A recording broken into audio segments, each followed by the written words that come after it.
Amanda, welcome aboard to the show. So happy to have you here today. Happy to be here. It's a great way to finish my Friday. Oh my God, it's I hope so. I hope so. Let's see if we can have some fun. Okay, I don't think most of our audience knows what EDO is. What even is EDO and why do we need it? Yeah, economic development is a lot of things, and I think people can be really good at some parts and not good at other parts. And so I'll kind of give an overview.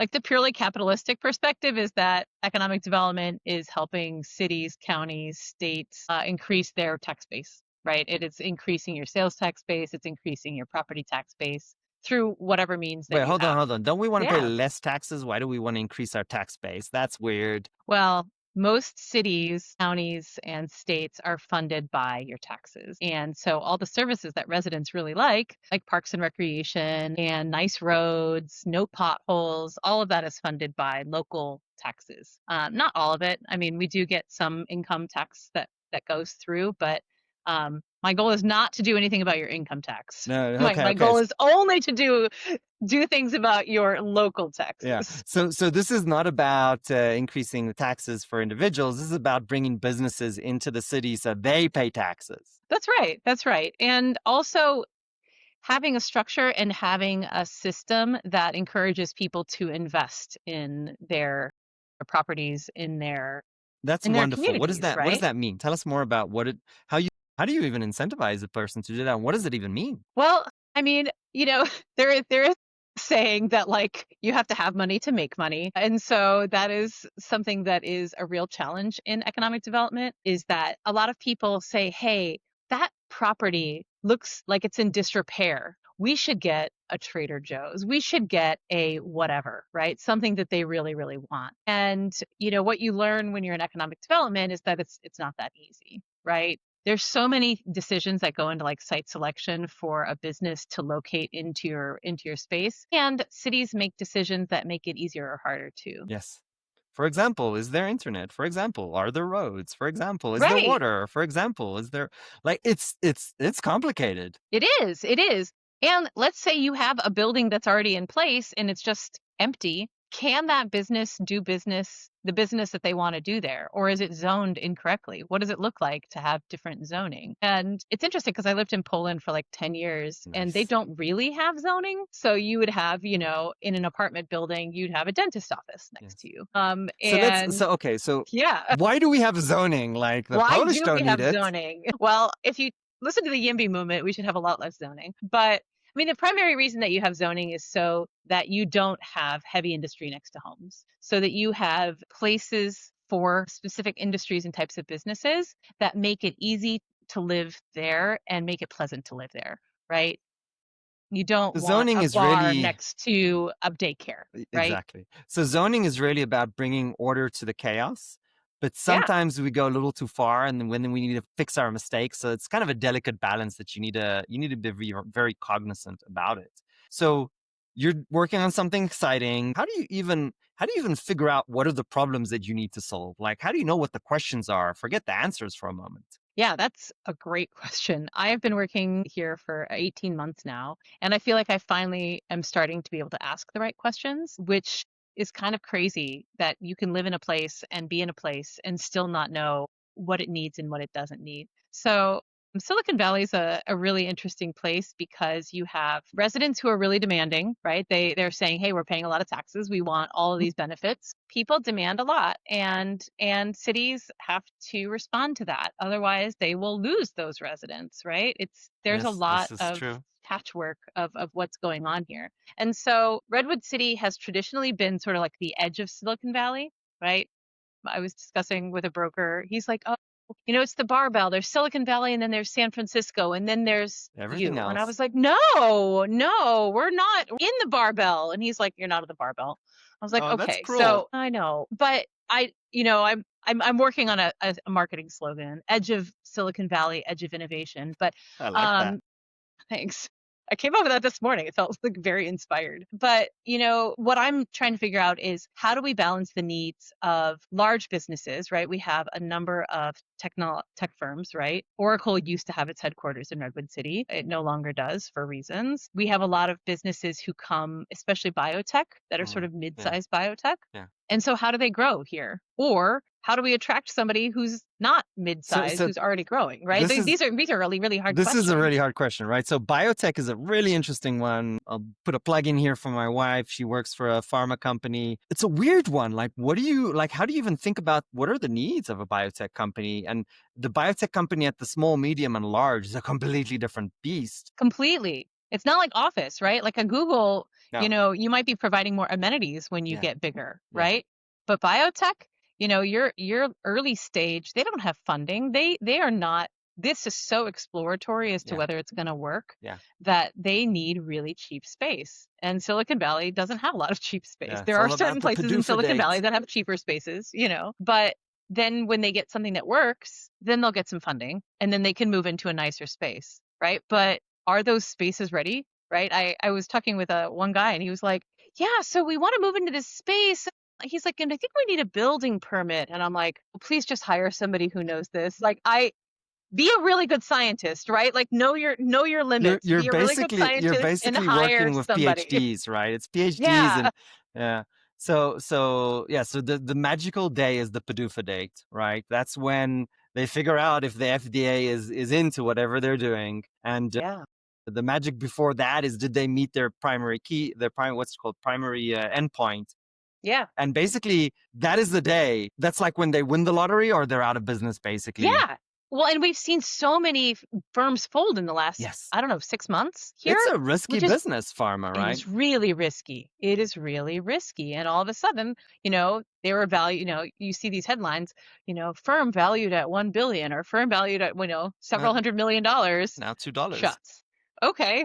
But hopefully those people have some soft landings, but I don't yeah, It's it's a rough. very It's rough. dynamic place. I Yes. have to say. I That has been the hardest part of working here is how much things change and how fast they Yes. change and that you as economic development have So very little let me ask you influence over this, that. right? Pharma as an industry to focus on them Yeah. is incredibly difficult because they want universities, they want smart people, they want PhDs, they want research facilities. Then when they get bigger, maybe they want manufacturing. Like it's such a weird thing. How do you kind of make those decisions? Because you're not just like, hey, you want to come, come. You kind of want to focus yourself to give the right services to the right people. That's an impossible decision. How do you even do that? Well, I think you have to look at who you already have and see why are people choosing you now Yes. and can you attract more of those kind of people? Right? And unfortunately, slash fortunately, the industry has really boomed in San Mateo County, right? It started in South San Francisco and they had a ton of space for also manufacturing, right? I Right. mean, Genentech does a lot of manufacturing Yeah. there. Gilead does a lot of manufacturing in Foster City. And then as you grow, now you may not be able to grow, right? Yes. We have a firm that's in one of our neighborhoods that's called Seaport Center, and they're like this close to FDA approval. And I'm like, okay, well, what happens? Like, Nothing. they We don't have a leave. they don't have a space to grow. They don't have a space to It's grow like in you that do space right now. well and then you're like this is ridiculous. You do poorly, obviously you do poorly. But even if you do well, then you run into other problems where you just like, well, come on, guys, what are we doing here? This is I know really it's the pain. difficult. It's growing pains. It's growing It pains. is. It really So is. it's one thing that I think my neighboring city has done really well is tried to provide the end-to-end service in the redesign of some of their buildings. So they will have cheaper, sort of already built to suit, not built to suit, but like, fully built out spaces that people can use. And then when their firm takes off, they're saying, hey, well, look at this. We have this floor available for a business like yours. Yeah. And so we have a big redevelopment that's coming in So our this Redwood is Shores. Yeah, it's like almost happening. It's exciting. We're you're going to do almost the same thing. panning a pipeline, right? So there's all the small companies, only a certain percentage of them will graduate.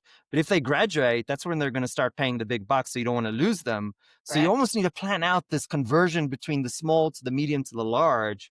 Like that sounds like a really tough problem. How do you approach that? Well, I think people are starting to see that that's the way.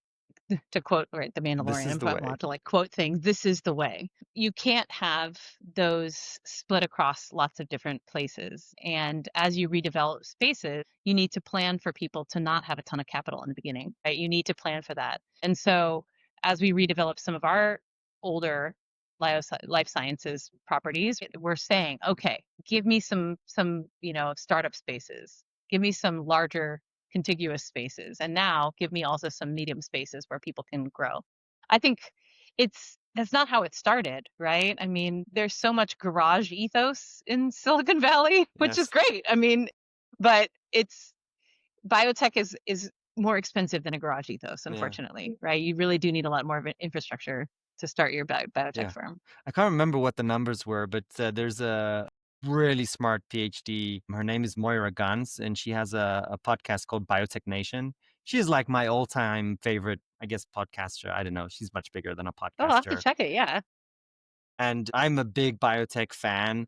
And when you're coming to these CEOs, they're becoming, some of them, many of them are becoming more savvy to the level that they want to know, if I come here, especially the second time rounders, like, oh, if I come here, what will happen if I meet my, the endpoints and I need to now manufacture? Like, what's the plan, Phil? Yeah. So it's getting tricky, like from a certain perspective, and keep me honest here if you agree, the industry is also forcing you to have a much better plan. Yes, I would agree with that. Generally, in San Mateo County, manufacturing is way too expensive. In most of the Bay Area, the East Bay still Yes. has quite a bit of manufacturing, Yes. but like you're not going to see traditional manufacturing. We can still There is a we can little bit still of that. do we can still do biotech manufacturing. There's The East Bay communities in and around Fremont have done a great job. Fremont, like again, right? These are really well. The reason I'm excited about doing this plan, right, is because when you have a plan, then you can say, "Hey, this is the way we're going. This is who yeah, we're going to brand ourselves as." And Fremont said, "We want to be advanced manufacturing." yeah, And that's why they have Tesla, and yeah, that's why they have, so many other things, right? And now I think Zoox is in Hayward, but like, I mean, they're neighbors. There's this cool stuff going on over yeah. there. So computer science graduates are having Yeah. issues finding jobs. Yeah. Why is that? Stuff like not Signal, sorry, Cursor, Lovable, all these software can basically generate software at the level of a computer science graduate. So, and the existing engineers who are much more experienced, they're architects, they basically are now more productive because of softwares like Copilot, Cursor, and Mhm. such. So we're starting to see very, very, very early signals of a maybe market crash. And what could potentially be really bad here is that maybe computer science has a problem first. Maybe then accountants have a problem. But I think what's starting to scare the economists is that there's going to be a cascading effect.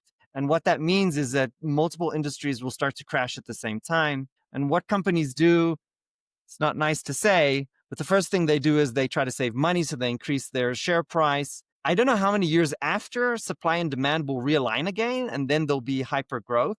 But there's going to be a really awful period of nobody knows how many years. Yeah. What do we do? I mean, what do we do? I think that we need to be talking about it and thinking about it, Yes. right? That's why I do this show. I went to a local governance summer institute this summer, and we talked about this problem, right? That you've got really impressive tools like Copilot, and Yes. also, you can like make it work just for your city. You could pull it on this. Yes. And what they're saying is, hey, well, this can write staff reports. This can do the work of management analysts. And I'm like, oh, that's bad because those are typically entry level jobs for Yes. somebody who's coming out of college Yes.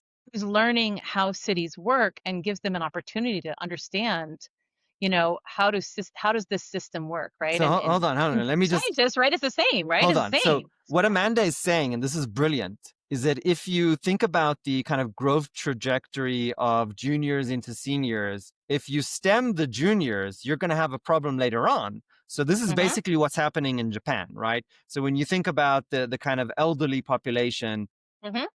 like, so there's going to be problems we're not even thinking about. Yeah. Well, it's absolutely true. And I think one of the things that I've seen in economic mobility, and I work with our colleges here, right, is teaching kids how transferable their skills are and Yeah. helping them understand that yes, you did learn how to be a computer scientist and you need to learn how to do this, but how can you take it further, or how can you apply those things that you've learned to other things? The problem is that when you go to college, right, most people study things in college that they want to do Yeah. or that they think are going to be beneficial for society, Yeah. right? And so, Oh, our college systems are it's in trouble. I mean, I didn't think we'll go there today, but they're gonna fail left, right, and center. Some of them are gonna figure it out. I don't know who, but many of them are gonna fail because your want to be student is gonna be like, I get this degree and I can't find a job. That's a problem. Yeah. Yeah. I mean, I went to Purdue and they're having conversations about like, well, maybe in this budget period we cut our English department. We're not No, going to have a master's. No, like they don't have a master's program in creative writing anymore. And that's you're the like, wrong program to cut. Can you just tell I them that? agree. I mean, I agree. But it's tough, right? Because there's such this emphasis on, I don't know, it's become transactional, right? Like Yeah. college is saying like I'm paying you for this and Yeah. in exchange I should get this. Yes. Yes. And I think it would be beneficial if we took a less transactional approach to learning, right? That like you learn so that you can think Yeah. and What you what's have that a word? bigger Sorry. knowledge Sorry. base. We don't what's that mean? I don't know what that means. I would say that it's so that you have a bigger knowledge base, right? So that you can make connections between basically be No, an the word AI. think, is that a But the thing? word The think, word yeah, I think, know what is we that? don't do a lot of that We right don't now. do that. I mean, that's the whole criticism of a lot of our Gen Z right Yeah, now, it right? is. Is, well, tell me what you want me to do. Yeah. Well, what problem do you see? Well, I don't know. I don't Just know tell me how what I you had want a me to do. conversation with a rabbi yesterday and with an EDO today, and somehow we got to the same topic, the same. So Because basically, you're it's interesting saying, because you're thinking about it. And yeah, so you're perhaps, driving it yeah, this way. I'm the problem. Now you sound like my wife. I'm the problem. Okay, you're right. You're right. I'm the problem. I'm just giving my wife Yeah, shit. I She's know. wonderful. The question really is not what the answer. What's the answer? The question really is what's the question. So that's totally the completely agree with this. Here's my argument. And please convey this message to Purdue and anybody else, any other university that might be on the verge of making a stupid decision. If the engineers are going to be automated, and what we really need is innovation in order to realign demand with supply, because supply is basically demand is going to go all the way down, and if Hmm. supply stays fixed, then all else equals. Sorry for becoming an economist for a second. I am a graduate of I University like of that. Yeah. Chicago. I studied with Nobel laureates. Some of it rubs Yeah. off. Hey, hey, feel that. I mean, I went to the University of Chicago too. There you go. There you go. That's Fellow our alumni. cool kids. We'll geek out for a second, but not Yeah. too long for the audience to be like, no, sorry. So all else equals prices drop. And in this specific model, prices are salary. Yeah. Yeesh. So Well, yeah, it's salary, but or it's positions, yes, right? Which freaks out people yes, even more, right? yes, Because you have, I would say, one of the reasons that a lot of people like to work in government and like to do engineering in government, right, is yes, that there is some stability because you are yeah, unionized yeah, largely, right? yeah. Not all of them, but That's right. Prices are it's sticky. yeah. But that just I just want to go back to the discussion of like what happens when computer scientists can't find jobs, right? If the computer scientist is using it's sort of like learning a new technology, right? They can't just rely on the hard skills. They're going to have to rely on the soft skills. And it's going to, I mean, I may be using this term wrong, but it's so much about human centered design, right? Yes, Yes, we have processes, but how are yes, those people going to interpret those processes? How are people going to use this? yes. Are people going to use this, Amanda, I right? think you're brilliant. I'll just say it. I think you're brilliant. But the reason why Purdue is hopefully won't make that mistake is because, in my humble opinion, the future in a world where engineers don't have a job because AI just does it is not a future where we cancel the arts. It's a Right. future where actually we need more of the arts to bring in innovation, to bring in human-centric design, to bring in new demand for the supply that is not being met. So my argument actually is that no, we need more literature, we need more arts, we need more people who think different because the future is going to have a lot of tough problems. So we should not be canceling English literature and arts and math and stuff like that. We need more of that because the really tough problems won't be solved in stats or assembly or whatever. They're going to be solved in linear algebra. So all these people that we maybe don't value today, I think they're going to have a comeback. This is like, the Revenge of the Geeks 2.0, basically.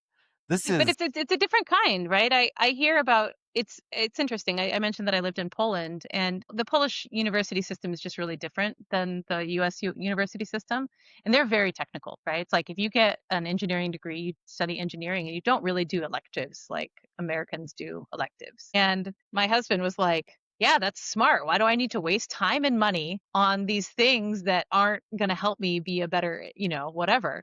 But then you realize how many things are designed without that perspective and like how much you can learn from reading a book about a different culture and being, oh, that actually is really interesting. Huh. Yeah. that could actually work here. I, You know what I mean? And yeah. and and and Look, you need that. I'm a hardcore like computer scientist. Like this is like thesis research behind me. All the books that you see there on the right, there's not one computer science book. Not one. Good. There's psychology, there's Mhm. business, there's Mhm. math, Mhm. there's apparently Lord of the Rings. Hey, any good bookshelf has that. Hey, so but my point is that, and there's a wonderful company called IDEO, and IDEO, I can't remember who they put out a book called I think it was the Seven Faces of Innovation, Nine Faces, I don't know. Okay. But basically they Feel like I've detail, heard about this. they're Yeah. super famous. They're super famous. So they put out this book, and then they basically define different types of innovation, because this is like the Mhm. design innovation company, like the most Mhm. famous one in the world. One of the design principles of innovation is called cross-pollination. Mhm. That is the bringing of ideas from Shakespeare to math, from math to computer science, from English literature to buildings. Yeah. That's the idea that human constructs are universal, and we can't be stupid by narrowing our view to the view of a horse or an ant or whatever. Yeah. So it's Well, I mean, really isn't important. that how they invented? I mean, there's so many things that have been invented by like you for like birds, right? And how there are birds that are too heavy to take off, but like they get some sort of like undercurrent, and then that like invented drone technology because you could use this, and you're like, excuse me, what? Like that's how, and we could make helicopters more efficient if we use this other type of Yeah, starting point. And I'm like, wow, so true. just by looking at birds, So like true. that's amazing. As you know, I know nothing about drones, but so I don't know if you knew this, but you know how Viagra came about? It was, I Weren't think they it was, looking for like a blood pressure medicine? yes. And you know what? You Yeah, know what happened? The men didn't give back the medicine. So you do a you do a double blind study, sure. and then at the end you're like, okay, we're done with the study. Give us back your whatever, your placebo pills, your sugar Yeah. pills. They don't know who's who, right? It's double Yeah, yeah. blind, and give us everything back. Everybody who had the real drug as opposed to the placebo did not give back the medicine. So That's everybody hilarious. knew they had the real medicine, not because their heart was doing better. Because their heart was Yeah, doing their their heart was doing much better. so better. So they're like, what's happening here? Yeah. And then they did a follow-up study, and they're like, holy shit, we just hit the jackpot. Right. Well, I mean, that's also kind of how they found GLP-1s, right? Mm. Is like they were looking for some other intervention, maybe just for diabetes. But then it turns out that like I didn't. GLP-1s also have a lot of influence on all kinds of addictive behaviors. People drink less. They have less compulsions to gamble. Right? I mean, you kind Wow, of like I've lose no. your Oh compulsions. wow, I didn't hear about this. I need to read up. Yeah, it's super duper interesting. So we Like, have this amazing thing. It's yeah. by mistake. Like we didn't plan it. Yeah. Yeah. I mean, that's science on some level, right? Is like looking for novel applications of Yes. other of existing tools too, right? Does this mean that science doesn't work? I mean, we're just figuring shit out by mistake. Is science kind of all? I went to the dark side for a moment there. I know. I mean, I think that is science is just experimentation and saying, "Hey, I have this idea. Does it work? Does it not work?" Right? And then, hey, did it work for something else? And that's what I And love hey, about did it. we get I lucky? actually studied science before I went into government, right? And I was talking yesterday with another ED manager who used to be a biochemist. And I think it just comes down to problem solving, right? If this didn't work, what might? Or what was good out of this thing that didn't work? Right? And that's cool. That's the cool part of science. You know what? What's the problem with human beings? Let's go there. Self-awareness? I don't know. Yes, yes, 100% yes, 1,000 times yes. That's not the one I was going for. We think in binary terms, right? We think in good and bad and right and wrong, but that's not how the world works, right? And in fact, the Right. scientific method is all about, oh, let me prove this to be wrong, which Yeah. sounds weird. Like, why? So I'm trying to prove something wrong. Like, that sounds weird. Yeah. So that's a weird thing that I think the general public sometimes doesn't wrap their head around it, because it's so weird that, like, why would that be true? Why, if you're a scientist, you're smart, Yeah. right? So if you're smart, you know the answer. So give me the answer. Well, you're right, but that's yeah. Yeah. I mean, people really do like simple answers, and I get it. I mean, that's how you end up in so many of the problems that we face today. Also politically, also in health and fitness and whatever, right? Is like if you tell me this thing, I will do it. And that thing should work. And you're like, okay, well, there's a lot more nuance, right? Like we want to reduce carbon emissions. Okay, but we want to reduce plastic pollution. Plastic is bad. It goes into the ocean. All right, so and let's into use our glass.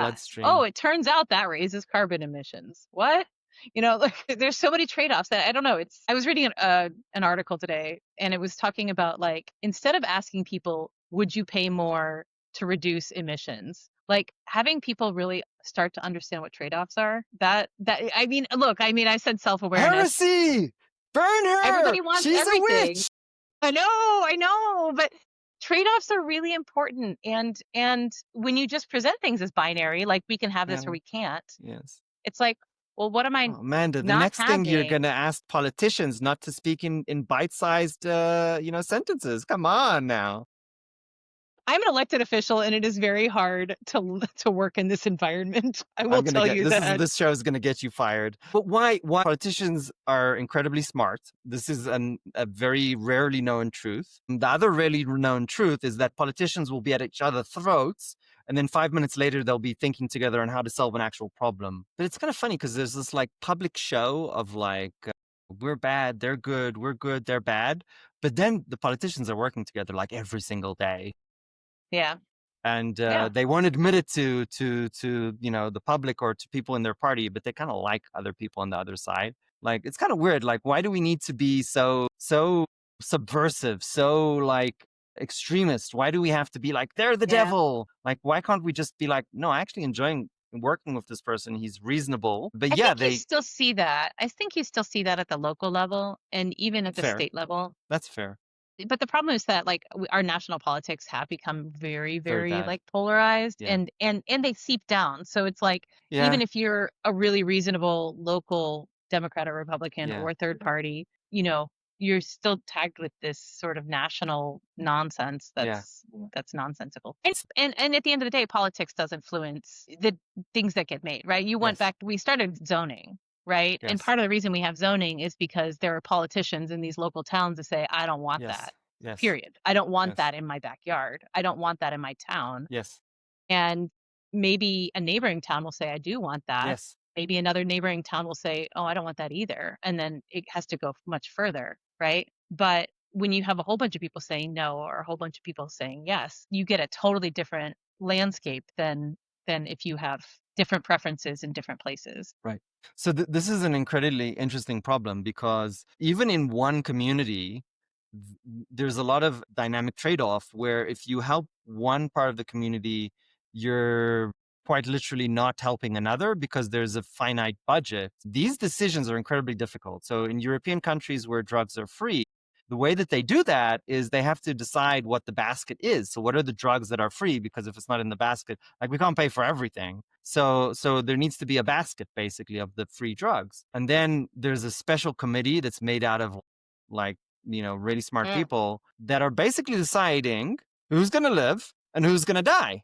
Like, I don't want to be on that committee. No, you don't want to be on that committee.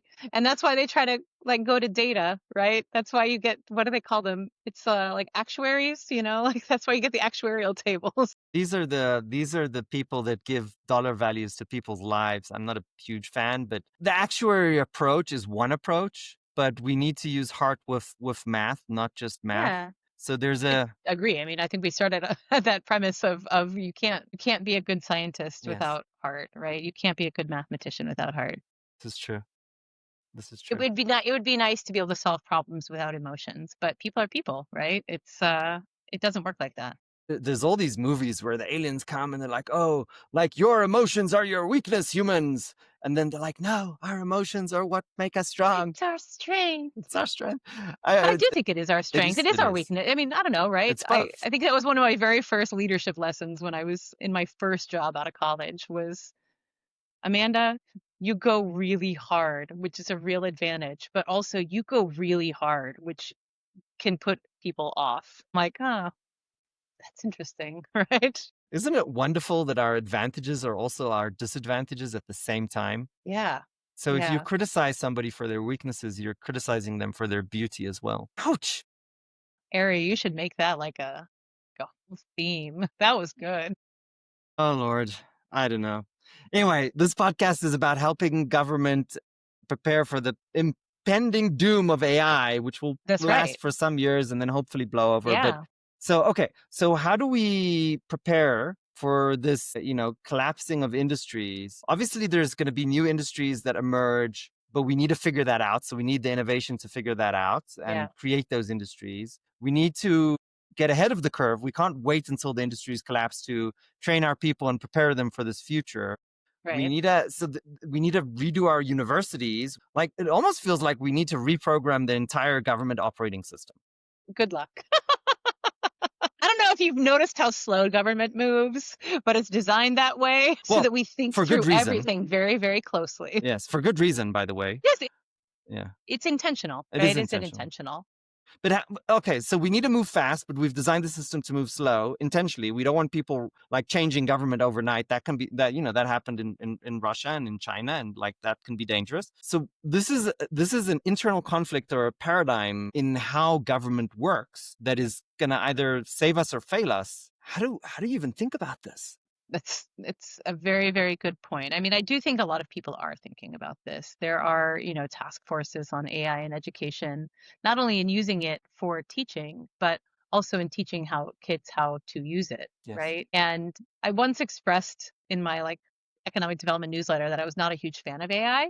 And somebody who I did not expect to be a fan of AI said, Amanda, like this is how I use it. I want to show you this. And he showed me some really interesting things. And I thought, gosh, it really can be a thought partner and it really can Yes. make certain things much more efficient and save that time of, I would call it like data entry. It's like Yeah. the data entry of the 70s, right? Yeah. When we moved to computers.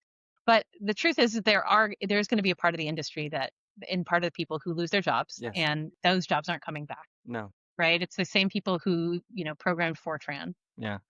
Once if I they met a didn't learn the lady. next thing, right? Like, I met a lady at the Apple store today, and she's like, "Oh, I'm locked out," and I'm like, "I'm not an Apple employee, but sure, I'll help you." And she's in her 80s, and we're talking, and I'm. So my wife says that some people are socially awkward. I'm awkwardly social. So my son is like that too. So basically, we're talking and we're becoming friends, and so she tells me she basically programmed on the IBM punch card machines. And I was like, cool. whoa, that's an amazing part of history. And like Yeah. nobody is doing punch card programming anymore, right? Those people don't have a job anymore. And that's probably okay. So if the people that were doing punch cards didn't have a job, and now the people that are doing this on a keyboard, which is me, by the way, I'm a computer scientist, I'm a developer, I'm a programmer, won't have a job anymore, maybe that's okay too. But my question is, as government, as local economic development, we want something to happen so the shock in our community will be less, right? We want to Yeah. reduce that economic shock. Yeah. And it's about education, it's about other things. If you had a magic wand and you had to pick one like area of government to like redo perfectly overnight and you didn't have the slowness of government to deal with, obviously we have to deal with that. But if you could have a magic wand, what would be that area of government that you would rewrite the operating system overnight? Hmm. That's a very interesting question. Only easy questions today, Amanda. You know, it's probably would do something around like the land use piece and building plans. It stops some innovation from happening because it can be really expensive to get your plans approved, right? And making sure that you're meeting all the codes and meeting all that stuff, right? And our planners should be able to think about bigger, better things than, oh, okay, have I done plan check? Have I checked all the things? Did I see all the things? I think that that's an area that is ripe for it, that you could put, architectural plans into an AI and say, look at this and compare it to the 2021 California Building Code. Is And this in spec? right, right, and our, local building codes. What does it mean? The irony is that the planners would lose their jobs, but the economy would be accelerated by the fact that that process is accelerated. That's the irony. Well, but I don't know that they would lose their jobs, right? Because it would free them up for like bigger idea planning, right? Fair. That's something that's Fair. that's tough. I'm a one man shop, right? And as you said, we were talking about trade-offs, right? When I spend time working with our large industries, I'm not spending time talking with our restaurants and seeing how they're Yes. doing because I Yes. don't have enough time in the day to do that. So what could our planners be working on that could actually transform the city or transform the community that they don't get to work on very much Yes. because we don't have enough time for that. So Amanda is getting the roughest treatment that I've ever given anybody because she can handle it. She's I incredibly can. I'm intelligent. enjoying You it. I love can, it. you totally can.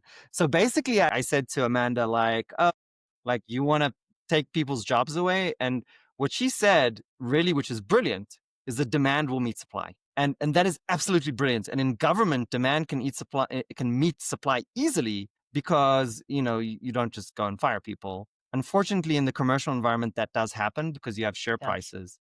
So Yeah. I obviously said something that was untrue and wrong. Sometimes I do that just for fun. But it's not entirely untrue, right? I mean, yes, people are trying to hit their prices, and that Yes. is a factor, right? But I think everybody in government, we are limited by tax base, Yes. right? And the the limitations make it harder or easier to do different things, right? You make all these trade-offs. Maybe you could do a lot more for your residents if you spent less on doing plan check, right? You could actually have more efforts to we'd free up funding for infrastructure upgrades that would lead to more businesses being able to move here because they would be able to handle higher energy output. I mean, we're struggling a lot in California with energy. What does it look like to have the infrastructure for nuclear? Couldn't do that right now. I mean, like it's not fathomable. If you're Like stuck in small the scale muck of the nuclear, right? everyday, how do you do the important things? You don't get to that. Yeah. Yeah, you never get to that. And it's interesting because, in another organization that I work in, we're doing a strategic plan, and people are asking, why are we hiring consultants to help with it?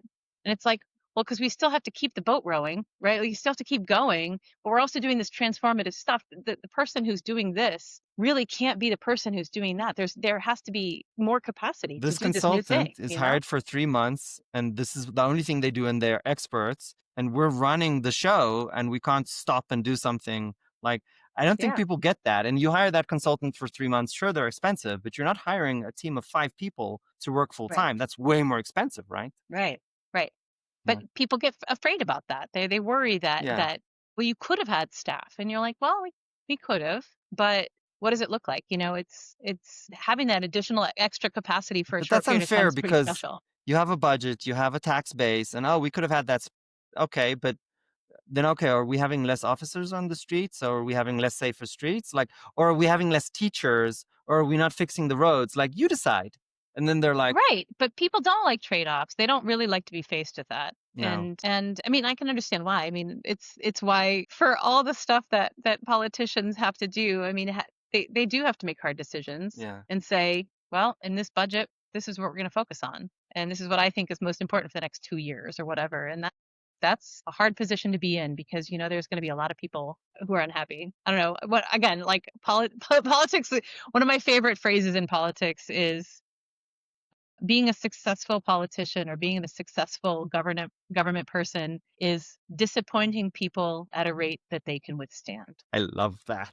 I love that. I've never heard that before, by the way. That's Mm. beautiful. I had a lady that was in the same school, her son, my son, same school, and she was an avid political activist. And I find sadistic joy in whoever the political person in front of me playing the other side. Uh-huh. So you're a Democrat, I'm going to be a That's Republican. very, very University of Chicago of you. Yeah, that's true. This is true.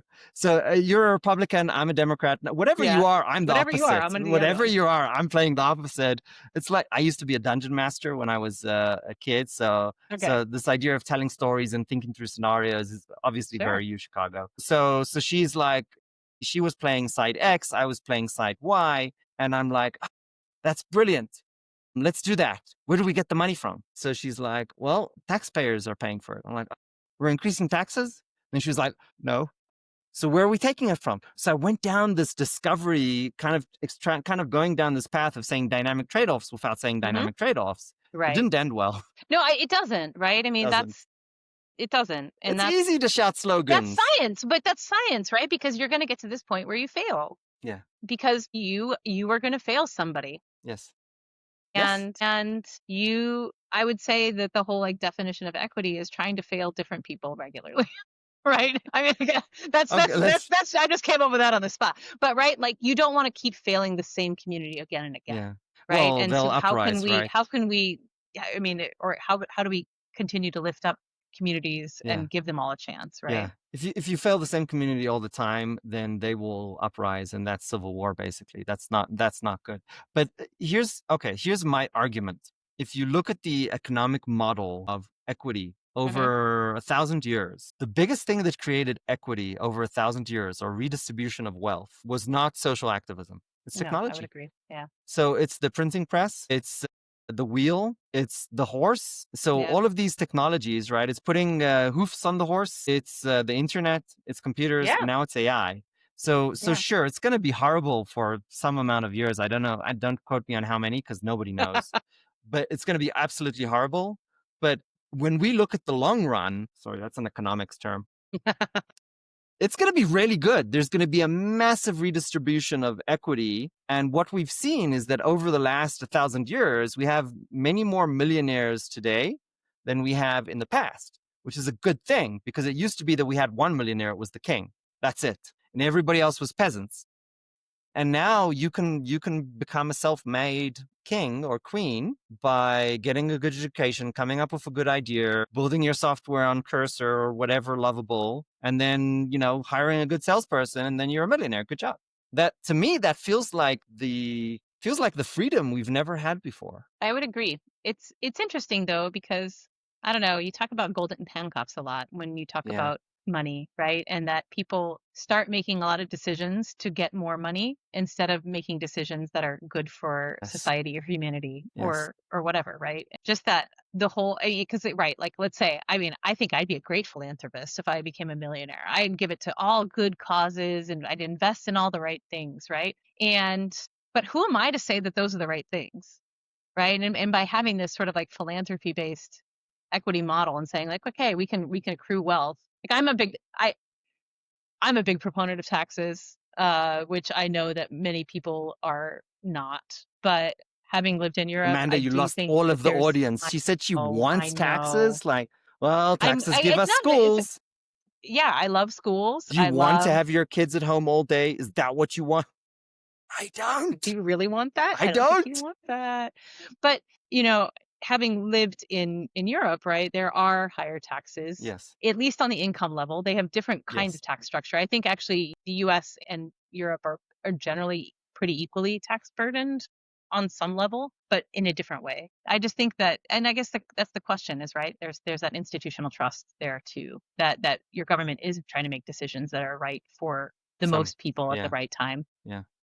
Yeah. And I That's don't fair. think there's Americans don't necessarily have that ethos or that belief. They No. do on the local level most of the time, but Yeah. not Well, it's not easier as on it the goes. local level because you're not on TV. You don't need to smear the other, person on Yeah, TV. So you can work together because, like, I don't know. I don't want to say nobody cares, but it's easier to work when you're not under the spotlight from that perspective.